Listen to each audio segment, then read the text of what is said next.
Welcome to the Metaphysical Martini Show, where wit and wisdom come together to bridge the gap between the spirit realm and the physical world. With Ani Avedissian, the Suburban Shaman, a production of Cosmic Reality Radio.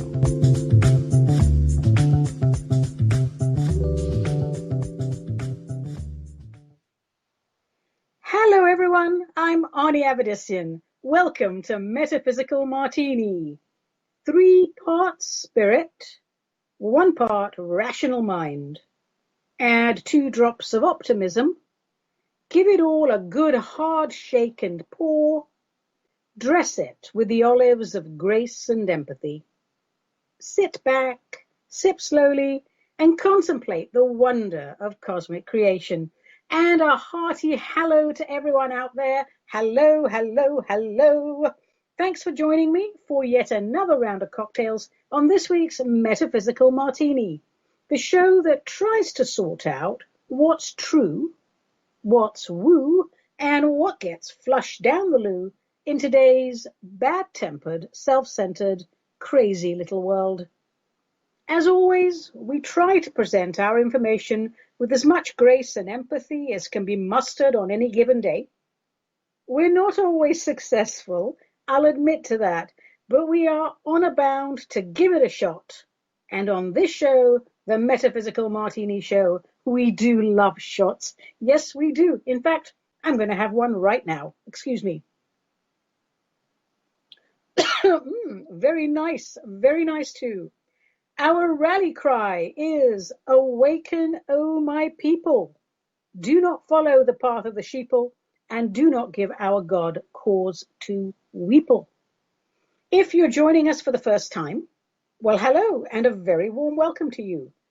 Be advised, we do not do politically correct. Not on this show. We don't do it because we do not wish to erode our intellect. We martini heads, you see, we're straight talking, straightforward folks. We are direct, but we come from a core of respect. We don't make shit up here. We don't do any fakery to up our numbers. We don't talk bollocks just because we can. You know, what you see here, it's what you get. In a world full of rubbish, we are little nuggets of truth. That's what we are.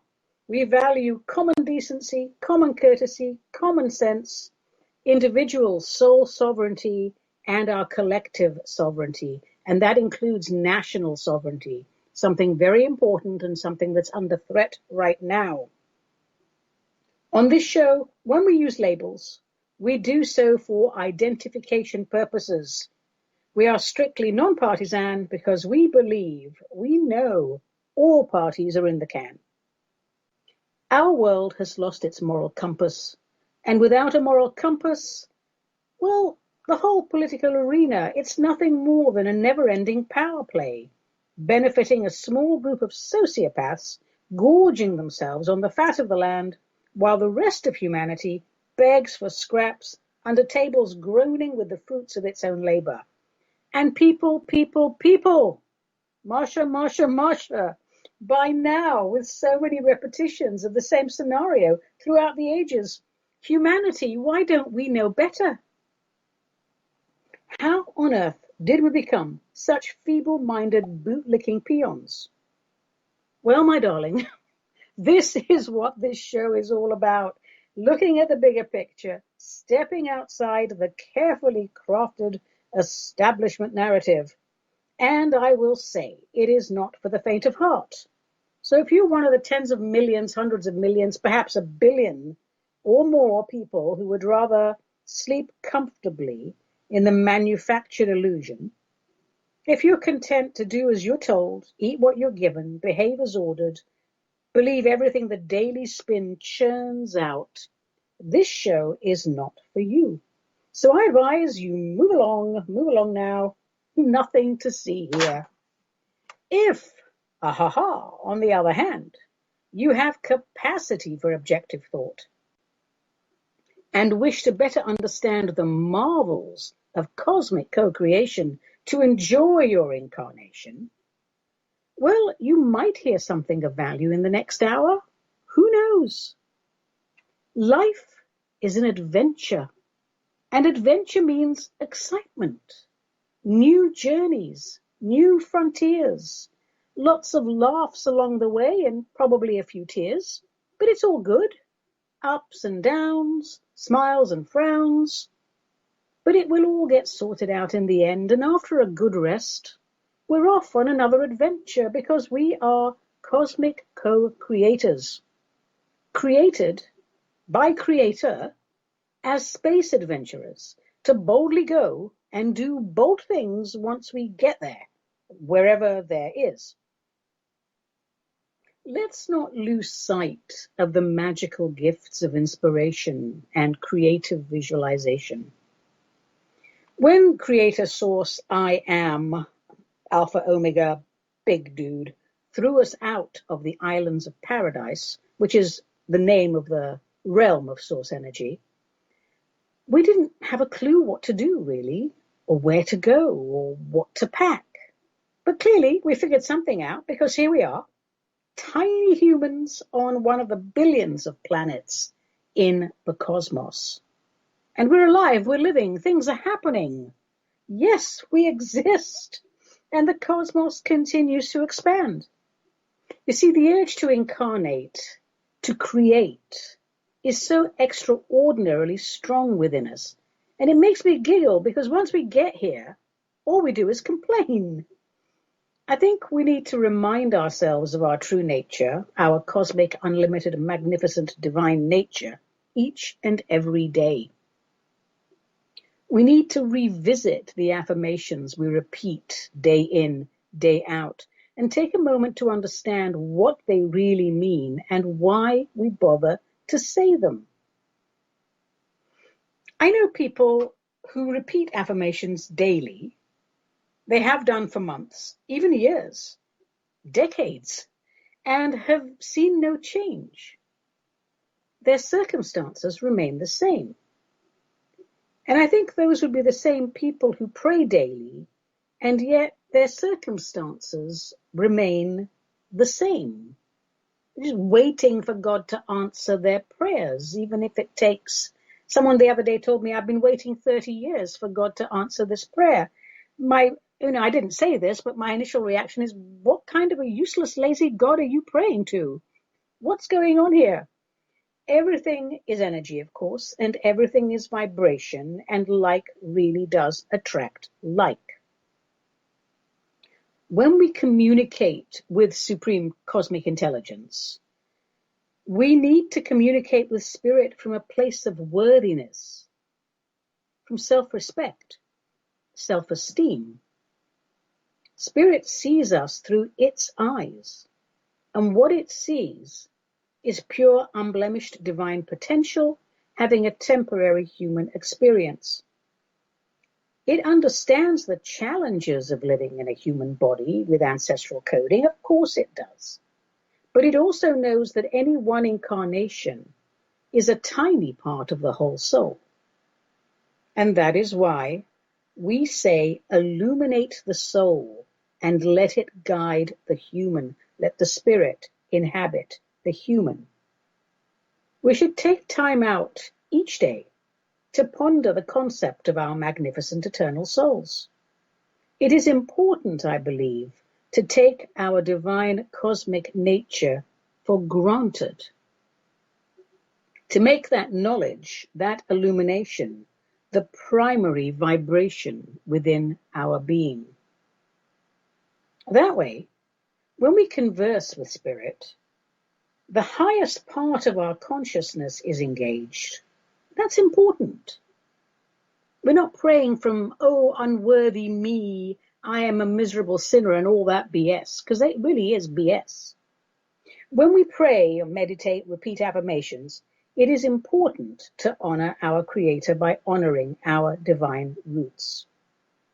Now, we should always start with some deep, slow, purposeful breaths. And how many times have you heard me say that? Probably more than you can remember. But it's important because the divine is Wi-Fi. The information comes in through our breath. That's why every culture calls their version of scripture the breath of God. It relaxes the physical body. It prepares the energy body, the breath of God. 9 breaths is a good number to start with if you're not familiar with purposeful breathing. You know, that air, the air we're breathing, think of it as divine Wi-Fi. I kind of like that. Let it flow through you. Let it cleanse you. Let it purify you. Let it vitalize you. Let it stabilize you. And above all, when you're really consciously doing this deep, slow, purposeful breathing, you're allowing it to overwrite any error codes in your DNA, RNA strands. And we have a lot of those because we are billions of years old. We've accumulated a lot of memories and a lot of unprocessed emotions. So you breathe in, 2, 3, 4. Breathe out, 2, 3, 4, 5. Your exhale should always be longer than your inhale. You want to be completely empty before you inhale again. Using your diaphragm, of course. I'm not talking about shallow lung breathing. Real sort of opera singer type breathing. Let your emotions flow through you as you breathe. Don't let them get stuck in you. Let the breath of the divine cosmos fill you until you feel filled. Say that fast. Until you feel filled with spirit and a warm, happy glow takes over your being. We're not looking for ecstasy and bliss here. Those are difficult to manage too. But, you know, let's settle for a warm, happy glow when we're communing with the divine. So, okay, pick an affirmation.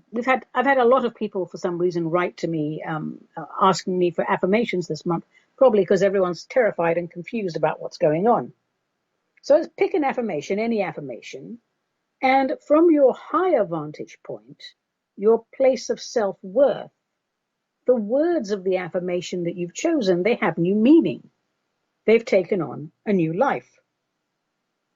One of the greatest affirmation writers, I think, in recent history was Florence Scovel Shinn, who wrote The Game of Life and How to Play It. She's sort of like a machine for affirmations. And one of the most popular ones is, all that is mine by divine right is now released and reaches me in great avalanches of abundance, under grace, and in miraculous ways. That's a lovely affirmation, but if you just keep saying it and saying it and saying it, and you don't believe that it applies to you, it's not going to work. If you can't grasp that you're divine, then you can't ask for what is yours by divine right, can you? And if you cannot grasp that your Creator adores you and wants you to have all the riches in the kingdom, then nothing will be released and thrown at you in avalanches of abundance, will it? If you're merely repeating words, hoping they will come true, which is what a great many people do, you will be disappointed. If you understand, however, that you are repeating affirmations not to make them true, but because they are true, then you will get results. So you're not trying to make something happen. You already are divine. If you are aligned, everything that you need is like floating along a golden river. But here's the problem with the old RNA, DNA strands and the old error coding and why we're not taught spirituality hand in hand with humanity. All of us have a touch of self-loathing somewhere in our coding. It's an error code, of course, and those can be overwritten. And we should make sure we do overwrite them because on so many levels and for so many reasons, self-loathing, well, that's a very dangerous state of mind. It's a dangerous vibration, and when it's mixed with self-pity, it drills energy holes into what I call the trash heap dimensions, the places where all our trash thinking is stored before the great cosmic collection. And since like attracts like, we don't want anything escaping from those realms into ours. I received letters from people who are new to prayer, to meditation, to prayerful contemplation, whatever the heck you want to call it. And for the most part, they say they don't know how to get started. So they say things like, well, what am I supposed to do? Should I kneel or raise my hands up, or what sounds do I make to speak to the Almighty? Look, Spirit doesn't care what you wear or what sounds you make or how you wave your hands. It just wants a clear connection, and that requires a stable energy anatomy and a calm, cool mind.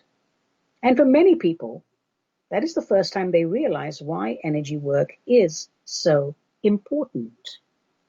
Your electrical field is exactly what it is. Your aura and your chakras, subtle though they are, when you're having a physical incarnation, it's an electrical, it's an electrical application. It needs to be kept attuned and clean without short circuits. It needs to be grounded. If you're praying or otherwise communicating with Spirit for the first time, which a lot of people seem to be doing in today's, traumatic scenario that we're living through here, why not start with a very simple ritual? Make it your own ritual. Do something simple like just wash your hands. Take a few sips of water because, water, electricity, it helps with the connection. And just sit down, relax your shoulders, do some stretches, sip some more water. Take your deep breaths and close your eyes. And just say something along the lines of, hello, Spirit, hello, God, hello, Creator, or whatever you want to call Supreme Cosmic Intelligence. You know what I want, God? I long for a close relationship with you. I long to feel your love enfold me. I want to merge my mind with your divine mind. I want to feel your heart beat through my heart. And I want my hands to do your work. I want to experience the joy that only you can awaken in me. God, let me just sit here with you for a bit and breathe with you. Just learn to be with you.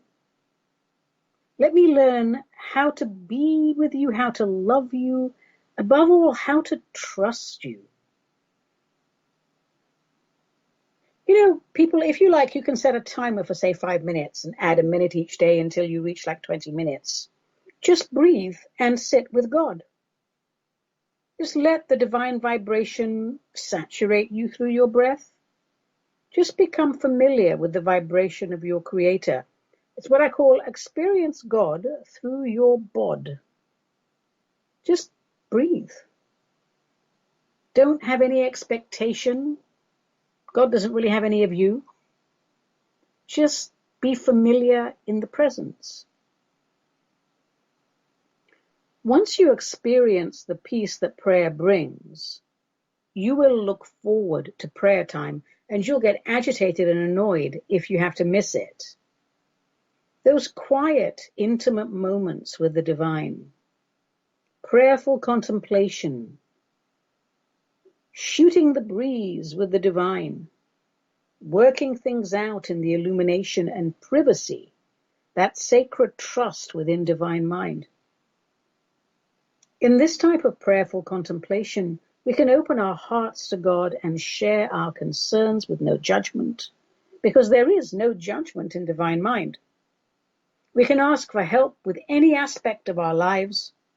We can share our anger, our frustration, and our fears. We can hand them over, quite literally, to be dissolved in divine light.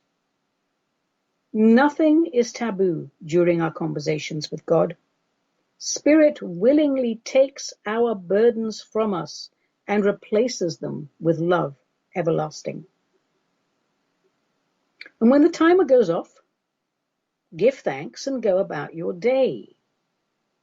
And in time, you won't even need the timer because your conversations won't be awkward. We must learn to trust our divine nature. We must take it for granted that we are part of a radiant hierarchy of light. If like attracts like, as they say, and it does, then our prayers will only be effective if we see ourselves the way God sees us, divine creations with unlimited potential. So here's a prayer I wrote some time ago to help those who are new to personal prayer. Now, I designed it specifically to illuminate the soul, to help people become comfortable with their divine alignment. Because we don't want prayer to be a big thing. We want it to be ongoing. We want our union, our alignment, our cooperation through the divine hierarchy to be on 24/7. That's how we bring heaven and earth together. So here's a little prayer I wrote. If you like it, just let me know and I'll send you a copy. Whew. In this moment, I am one with all that is. I am one with all that was. I am one with all that will ever be. I am pure, unblemished, divine potential, as perfect as the moment of my creation. I am one with all creation. This is my truth, and this is the only part of me that is real. One with the light, my radiance serves the divine, and together we serve mankind. Once you've mastered prayerful contemplation, you're comfortable with it, it's an ongoing thing, all the wisdom of the cosmos is available to you. Think about that. Wow! Anything that's anywhere in any universe, in any branch of the Akashic records, it's there for you. Because you're aligned, it's just going to stream through you whenever you need it. With a balanced and calm energy anatomy, not only will prayers be answered, but we'll also receive the information with clarity. Just being comfortable with prayerful contemplation, we learn to trust the divine, to trust our intuition, and we will learn to differentiate between the voice of light and the endless monkey chattering of today's world. The more we do it, the more we contemplate prayerfully. We learn that God is not something outside. It's not an entity dwelling in a far, far away realm. Rather, it is a light that burns deep within our being. Prayer should never be thought of as a duty. It is an act of union and an act of worship. The union part, well, that's very important because God doesn't care whether it's worshipped or not. Taking our divinity for granted is important because all problems stem from a supposed sense of separation from the divine. Well, religion has given us many mixed messages about what a relationship with God should look like. I mean, let's be honest about that. And every living being reflects God because every living being is an experience God is having. Now, we look at some of those people and we ask ourselves, what was God thinking? And probably some people look at us and go, what was God thinking? Well, my darlings, it is a free will universe, and playing the game of life on third-dimensional planets is not for wimps. It is a tough gig. And currently, we are in the light versus dark scenario of biblical proportions, which we will never make sense of unless we are aligned with our higher self. So that's enough pontificating on prayer from me today. But I've had so many requests. I think we're going to have to repeat some of the classes on how to start to have a personal prayer session, how to have a personal relationship with God. And I'll be delighted to guide anybody through that who wants to be guided through that. Because without alignment, my darlings, incarnation is dark confinement, and we don't want that. No, we don't. All right, let's move on to Quack. Questions, answers, and comments. The reason we started the show. We started the show to learn what was going on through your minds. And if you'd like to share the contents of your fabulous minds on this fabulous show, email me at ani@aniavedissian.com or snail mail Cosmic Ani, P.O. Box 714, Wilsonville, Oregon 97070, USA. And please let me know if and how you would like to be identified, or if you prefer to omit your personal details. All right, where's my little fishbowl? Ha ha! All right. Our first question today, which I'm going to pull out of the fishbowl of perpetual perplexity. This comes from the joint efforts of the cat whisperers of New Mexico and Oregon. I know who you ladies are. They're regular writers to the show, who ask, Ani, what does the Galactic Command think of Russia declaring Venus as their sovereign territory? Well, cat whisperers, let me ask them. Hello, Galactic Command. Department of Venus, please. Oh, hello, hello. I understand Russia has claimed Venus as their sovereign territory. Do you have any comments on this? Hello, yes, this is Galactic Command. Here's our comment. Ha ha ha, ha ha ha, ha ha ha.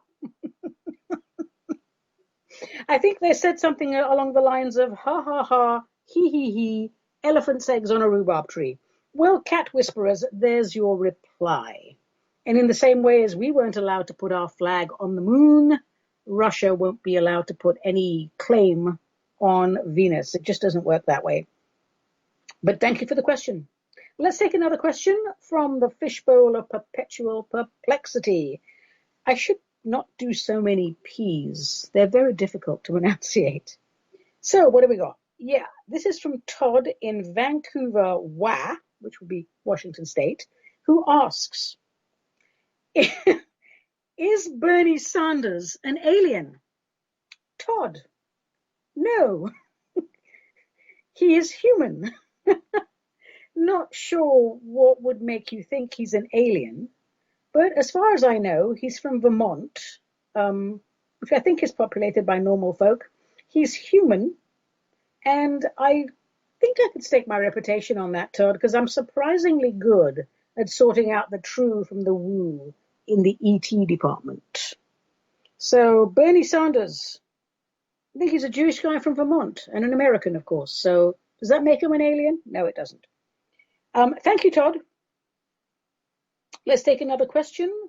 And this is from Omit Personal Details, who asks, there is a rumor going around in my paranormal book club that Putin has been replaced. Ooh. Do you have any intel on that? Well, Omit Personal Details person, I don't think it's a rumor. I think he has been replaced, and they did it very quietly, and I think they did it just before the new fake Putin announced that he was gung-ho for a vaccine. The real Putin would never allow his people to be poisoned, chipped, and tracked. I can't give you any proof or hard intel. All I can say is when I look at him through the eyes of someone who understands energy anatomy, it's not Vladimir Putin. It's a whole different DNA RNA sequence. I have no idea who it is and how they altered him because it's not a clone. But it makes me very unhappy. If it was a clone, and, well, if, as I suspect, they killed off the original Putin, his soul could have made the choice to inhabit the clone. Yes, you can do that. But since it's an actual person, a new person, already has their own soul, you can't do that. I happen to be very fond of Vladimir Putin. I have the greatest respect for how he stood up against deep state. And again, just like our President Trump was very misunderstood. I do believe he was murdered, and I do believe he has been replaced. I can't give you any proof on that other than to tell you that the person I'm looking at is not Vladimir Putin. But thanks for the question. I suspect at some point that will gain some traction. Here's a question about reincarnation, and it's from Frida, who says, Dear Ani, how much free will do we have when choosing our incarnations? Well, Frida, it is a free will universe, except for nuclear explosions. After Hiroshima, we discovered that nuclear explosions damage the energy anatomy so that it's very difficult to put people back together again once they get to heaven. So Creator decreed that there would be no nuclear explosions, not even testing. And I know there's people, scientists, military weapons experts all over the world going, we don't know, great leader, why it's not working. But it's not working because the divine has said you can't ruin any more energy anatomies with this nuclear thing. But, nuclear explosions aside, it is a free will universe. And we have our spirit guides and other learned counselors at our disposal, helping us sort it all out, helping us to plot our path in incarnations. But it is up to you. And if there are any exceptions to that rule, it would have to be associated with something that affects the collective, an exceptionally large number of people or something that would start up a domino effect of woe. You get to make the choices. You get advice, but you get to make the choice about your incarnation. I might just say, I know you've heard me mention this before, but one of the best books ever written about heaven, what happens up there and how we choose our incarnations, etc., is Matthew Tell Me About Heaven, written by Suzanne Ward. It's plain English, and it's easy to read, and it's filled with warmth and compassion, and in my humble opinion, an essential primer for anyone interested in spirituality and off-world affairs. And you can order directly from MatthewBooks.com. All right, thank you for that question, Frida. Let's take another question. And who is this from? Omit my personal details. Okay, this is from Nobody, who says, if an entire family dies in an accident, such as an auto accident, will they all go to the same place in heaven? Not necessarily. Now, we're going to take the bigger view on this, because your placement in heaven is dictated by your personal vibrational signature. The chances of everyone in the family having the same frequency, well, it's not that common. Now, in the event of trauma-related events, even with differences in frequency, there are areas in heaven where souls of varying frequencies can safely meet and interact. A small child may have a 4 billion-year-old soul, but at the time of the death trauma, if it's still in its personality, which it will be, it needs to be with a parent or a guardian or someone they rely on for comfort and security. They will get that comfort and security. When you get to the other side in heaven, the people who greet us there on the other side, they're specialists. They're not volunteers. They know what they're doing. They're not just a bunch of volunteers.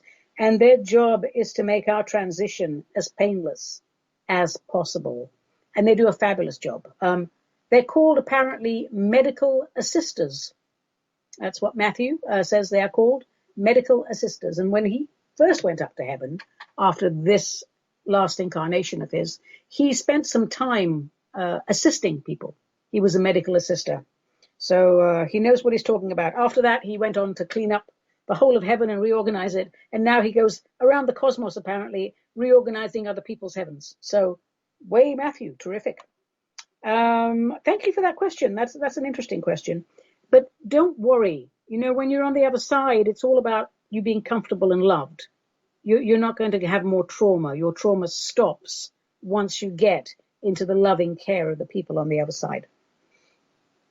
All right, what else do we have today in our fishbowl of perpetual perplexity? Dear Ani, this is from Chiron. I'm assuming it's not, that Chiron, but just another Chiron. This ascension business is really messing up relationships. I'm awake, but my family think I'm nuts. How do you deal with those who are asleep once you have awakened? I mean, I still love them, but their baseline of how the world works is way off mine, and normal conversation is almost impossible. They comment on what they hear on the news, which is official narrative trash. They listen to it, believe it, and then they discuss it. So they're discussing the fake trash they were spoon-fed via television. I mean, Ani, what do you do with that?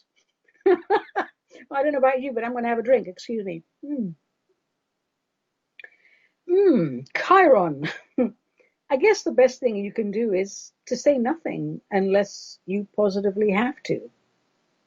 And then you might try smiling and saying something like, oh, what a quaint notion, or how interesting that you would see it that way.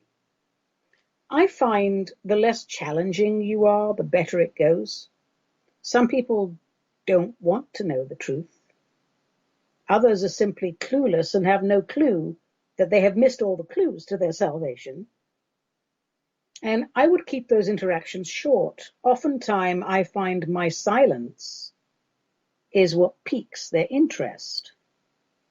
They'll ask if and let me just say, I don't talk about this stuff socially. I do this for a living. But on the rare occasion that, I'm in a social situation and somebody has to bring up, deep state or whatever, they'll ask if I disagree on something or another. And I'll say, yes, I disagree. I have a different opinion. And then I won't say anything else. I'll leave it at that. I let them ask the questions, if they have any, which I will then answer in the simplest and least verbose terms possible. And I let them guide the conversation. They can take it from there. If they have questions, feed them small spoonfuls. Think of it as offering them a sampler platter of alternative ideas. And, having no investment in what or if they choose to taste any of them. It's actually not our place to force people to see something they don't want to see. But here's the thing, if that something is a potential danger to them and to us, yes, we have to find ways to make them aware of it without shutting them down. There are millions of people who have shut down the brain department, but unfortunately, they have not shut down the mouth department. So I feel your pain, Chiron. It is painful to watch people speak and act like mind-controlled automatons. It's painful to see people glorifying the very institutions who would keep them barefoot and clueless, and to see them heaping insults on the ones who are trying so very hard to save the automatons from the consequences of their remote-controlled actions. It is painful, but you know what? We all got to man up and woman up. This is life. This is World of Earthcraft. We got to get in there and finish our quests and try to have a sense of humor about it. Thank you so much, Chiron, for that question. Let's do another question, I guess, before we move on to other segments. Otherwise, we're going to get very backed up in the fishbowl of perpetual perplexity. This is also from Omit Personal Details. People, you've got to start owning your questions, okay? Don't be cowards. No, honestly, it's fine. If you don't want to be identified, I'm not going to identify you. So OPD says, Ani, what's the scoop on the alleged joint US and German military attack on Dominion servers in Germany? Is it true that the head of the CIA has been killed? Woo, like I would know. Well, let's see. What do I know about this? The most reliable intel I have is that the joint operation was a success. There were fatalities, but Gina Haspel was not killed. She was wounded. And I do believe they were going to put her in, Gitmo. And she didn't want that, you see, because she can dish it out, but she can't take it. So the best I know is that she decided to cooperate with the White Hats in return for not being Gitmoed and interrogated there. And in my opinion, that's more than she deserves, because that lady is bad juju, and she has authorized and covered up some really unethical things. I witnessed torture once. I don't have the stomach for it. It's horrible. Anyway, this woman is a deep state lackey. So if she is singing like a canary, as they say, her testimony should be revealing, and I can't wait. We're all waiting to hear the songs of the whistleblowers. I personally am waiting for Assange to be released. I'm waiting for somebody in journalism to grow a pair and do something about something. I'm waiting for the media to split in two. I know there are journalists chomping at the bit to break free of the establishment yoke and report the news instead of publishing their paymaster's narrative. Hey, if anyone out there wants to come and help expose deep state activities, it's now or never, people. Your silence is acceptance, and if we don't speak out against the corruption and speak out now, while fraud and other criminal activity is exposed daily, if we don't speak up now, we will be sorry for an awfully long time indeed. So, think about life without civil liberty, because that's no life at all. Millions of people are out there now, masked up. And yes, if you are wearing a mask, you are not being protective of other people. It means you're a moron. You have bought into the official narrative. You are teaching the establishment how badly they can treat you. You're literally begging them to abolish anything that smacks of independence. And you don't even know that that's what you're doing. You know, how sad is that we can't step back and take a look at the bigger picture of all of this? Anyway, that's just how it is for now. I'm certainly encouraged. Things are happening behind the scenes.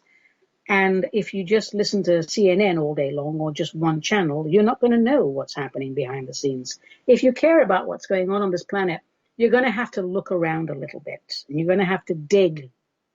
And also, just because something is an alternative station or an alternative media outlet, it doesn't mean they're true either. It doesn't mean that, everyone has an agenda, right? Right. I have an agenda. My agenda is to make everyone think for themselves again and be independent. All right. Well, thank you, whoever wrote that. It's, important, I think. If people haven't realized that the servers were raided, they were. This has been confirmed. So, hoorah. Well, darlings, okay, that's it for Quack, the questions and the answers and the comments. And honestly, a big thank you to all of the contributors. We appreciate all of our listeners, and we are grateful, very grateful, when you take time out to drop us a line. All right, let's take a quick little time check. Do I have time for a little sip of my drink? Oh, you bet your sweet bippy I do. It's a very nice one today. Well, it's always nice. It's very rare that something goes wrong with a cocktail because I'm very particular on how I mix them. All right. Where are we at now? Oh, it's time for Tarot a Go. Do. A little what the heck with your favorite tarot deck. We're using the Robin Wood deck. You can use any deck you wish because it is a free country. But my advice, if you're a beginner, stick to the traditional decks until you can gain some experience. Okay? All right. Today's card is, I believe, the Two of Pentacles. Let's take a look at this card and let's see what intel it has to offer. Well, it's a pretty card. A young person is walking a tightrope remarkably high up in the clouds.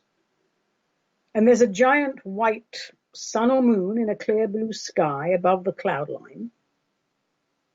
And this young person is balancing a giant gold pentacle in each hand, one in each hand, and they're looped together like a figure eight, the symbol of eternal cycle of existence. And we also see two flying boats, one high up by the white orb and one just on the cloud line. This is a very colorful card. There's a lovely blue sky, lovely fluffy clouds.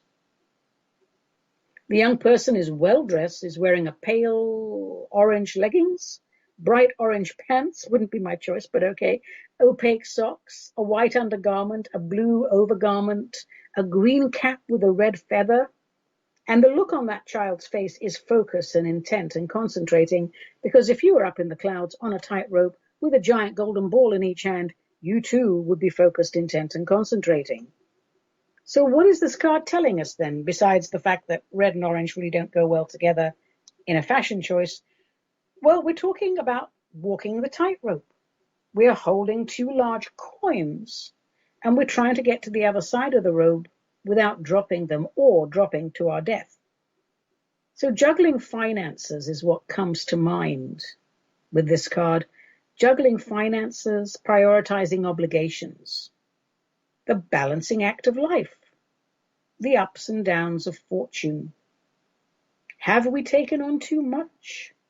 Or are we second-guessing ourselves halfway through a new adventure? Did we plan things out properly? Do we have a plan? Or are we sailing along this tightrope on a wing and a prayer? I get the feeling I might be so bogged down with duty or obligation or debt that I've lost my ability to create joy in my life. Or perhaps we're finding ourselves in a new situation with great potential, but we're experiencing the proverbial learning curve. In the upright position, this is generally a positive card, reminding us to plan properly, review regularly, and to stay focused. And as I'm looking up at the ships floating in the sky, in the traditional Rider-Waite deck, the person holding the pentacles is on solid ground, not up in the air, and the ships are behind him on somewhat stormy seas. So given the nature of currency, as in right now, it's not backed by anything, it's just numbers made out of thin air by the establishment, I prefer the nebulous feeling of the Robin Wood deck with this. Money is just all up in the air, isn't it? And we're trying to balance it and get it from one end to the other, trying to make it through the month. Maybe have something left over when we get to the other side. So what happens when we pick up this card in the reverse position? Let me do that now and see. Well, that's weird because it's given me vertigo. Right off the bat, it's given me vertigo. I'm going to fall right off that tightrope, and God only knows where my gold coins will end up. When I look at it reverse, I can't seem to maintain balance. I feel overwhelmed. I'm unstable. Perhaps finances have been neglected or mishandled. Is the debt-to-income ratio disproportionate?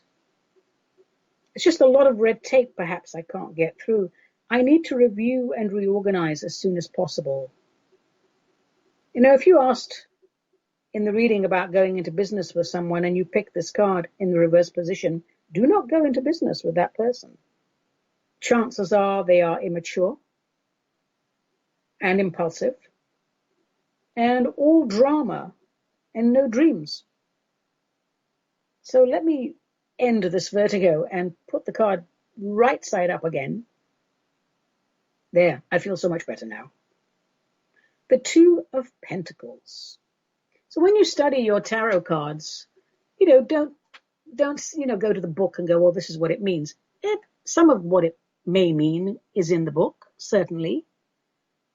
But you've got to develop a relationship with your cards. You just got to look at them, talk to them, and let the characters in the card talk back to you. Because their meanings, yes, there are general themes, but they are not fixed. Let the messages be fluid. Use the tarot cards to develop your intuition. You're not interpreting the cards. You're using the cards and their characters and their symbols as a point of focus to talk to you, to give information, to pass on, or indeed just for you. So, reading the cards, you want to get a deck that you really like and be with it. Play with it every day. Develop a relationship with it so that it's aligned with you. And that way, Cosmos can talk through your cards. It can talk through runes. It can talk through coffee cups. It can talk through anything and everything. That's the nature of alignment. But for most people, learning to trust their intuition, they do need some tools. And tarot seems to be a very popular tool for people. So that's why I teach it, and I enjoy it. I've been playing with tarot since I was 11. All right. That's Tarot A Go-Go. That was the Two of Pentacles. And now, my darlings, it is time for the Cryptic Mystic, do-do-do-do-do-do, where we have our way with someone dead who liked to pray. And today's holy roller is the Venerable Bede. Ah, who was this chap and why do we care? Well, let's see. The Venerable Bede, he was a British monk, and he's very well known for his works on theology, history, chronology, poetry, and of course the biography. Many people accept him as one of the greatest scholars of the early medieval era. So we don't know so much about him, but we know he was born sometime in March of 672, and he died in May 735 in Jarrow, Northumbria, the UK. Northumbria, a particularly wet, misty, beautiful part of northern England. So when you ask people about Bede, they say, oh, yeah, he's the guy that did Historia Ecclesiastica, because that was an essential source for understanding early British history. You know, the Anglo-Saxons and the Christianization of Britain and the whole era before William the Conqueror. And so that, you know, I think that's why they call him the father of English history, because we didn't know too much about our history before that time. So anyway, what do we know about his childhood? Not a lot. He was born to parents living on land belonging to what was then a new monastery, St. Peter, based in Weymouth. And I think that's where Bede received his education, his initial education. His teaching was taken care of by the abbot. And then he moved later on to study with Ceolfrith. And he survived a plague during that time. He didn't have it easy, but, the plague ended, and, he stayed in Northumbria. He spent most of his life as a monk in Jarrow. He really enjoyed that life. It was a mixture of prayer and study. He liked both. He was ordained as a deacon at 19, which is young. About 25-ish would be average. And then he became a priest. Historians think he left Jarrow only twice in his entire life. Once to visit Lindisfarne and another time to visit York. And his letters, they say, contained hints of other visits, but there wasn't really any evidence that he traveled very far.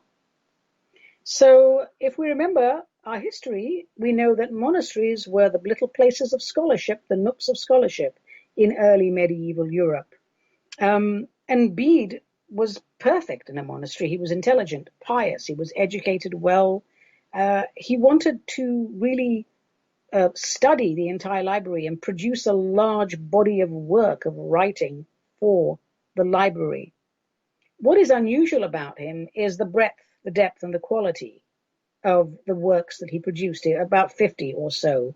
There's science in there, there's chronological matters, there's history, there's biography, and scriptural commentary, which we would expect from a monk. But he had the chance to become the prior of Jarrow and perhaps even go further up the ladder, but he turned down those jobs because they said, well, it would interfere with his studies, and his studies were all important for him. So, that was our Bede. Now, if you think about, what did he write? Well, certainly the Historia Ecclesiastica Gentis Angelorum, the ecclesiastical history of the English people. That is his main thing that he's known for. It's an account of Britain between the landings of Julius Caesar, 55 BC, and St. Augustine, in 597 AD. And it's the key source, apparently, on the Christianization of Britain. And it is touted as a mixture of sophisticated historiography and religious messages containing details simply not found anywhere else. So it overshadows all other historical works, and it's a key document, according to British historians, in the entire field of British history. I have read it, by the way. I can't say I've read all of his works, but you will be surprised how pleasant a read it is. I would go out there, ask your library to get you a copy of the Ecclesiastical History of the English People by the Venerable Bede. You will be surprised at what a lovely read it is. So, a life devoted to writing and expanding consciousness. He died in 735-ish and was buried at Jarrow, before being reinterred inside Durham Cathedral. So, that was your Venerable Bede. He was declared venerable when? 836. 836. And on his tomb in Durham Cathedral, they have written, Hic sunt in fossa bidae venerabilis ossa. In other words, here are buried the bones of the Venerable Bede. Bede, I like Bede. The Historica Ecclesiastica, it does end with a short account, autobiographical account, a short account of himself. And he lists many of his works, and just read it. I was going to quote it, but I'm not going to quote it because we're going to run out of time. But one of the things I like to do, as you all know, who listen to the show, is to put Post-it pads all over my office with sayings that inspire me. And one of the Bede ones that I have is this: I was no longer the center of my life, and therefore I could see God in everything. And of course, that's when he, went into the monastery. I am no longer the center of my life, and therefore I could see God in everything. That is a lovely sentence to begin your prayerful contemplations on. All right, my darlings, if you want to know what I've got going, I'd like to know what I've got going. Go to my website, aniavedissian.com. We are having a virtual Christmas party on December the 19th. That's for my Cosmic Conversation. It is free to attend, so go to the website and take a look at my Cosmic Conversations. In January, we will have a Cosmic Conversation that highlights spiritual integrity for confused and world-weary humans, to get back to basics so that we never have to have this kind of year again. And also check out my specials, because I do things like 10% off if you buy gift certificates, and 20% off if you buy a lot of gift certificates, and blah, blah, blah, blah, blah. Plus, I have my tarot specials. It's all on the website. My darlings, I am not going to bore you with it when you can go to the website and read it at your leisure. So I will just say, I think that's it for today. I've finished my drink, and that always means the end of the show. And I hope you enjoyed listening to it as much as I enjoyed recording it, because I had a blast. I never know that an hour has gone by. And, a year or so ago when I started this show, I didn't think I'd be able to get through an hour without people falling asleep or me falling asleep. But it is my pleasure to connect with you every other Wednesday and chat about this and that and a bit of the other. Today's real-life cocktail was quite yummy, if I may say so myself. It is a Bonnie Prince Charlie, and here's how you make it. You get 1 ounce of brandy, good brandy, half an ounce of drambuie, 1 teaspoon fresh lemon juice and the twist of a lemon peel. Get the brandy, the drambuie, and the lemon juice. Put them in a ice-filled shaker. Shake it, shake it, shake it. Strain it into a martini glass, and then just drop in the lemon twist. It's simple, it's elegant, it's rich, and I have enjoyed it very much indeed. Now remember, folks, cocktails are great if they are an occasional treat. If you use top quality ingredients and take the art of mixology seriously, 1 drink is all you need. Trust me on this. I'm Ani Avedissian, This was Metaphysical Martini, a production of Cosmic Reality Radio, to whom we are most grateful. Until we meet again, let the spirit inhabit the human.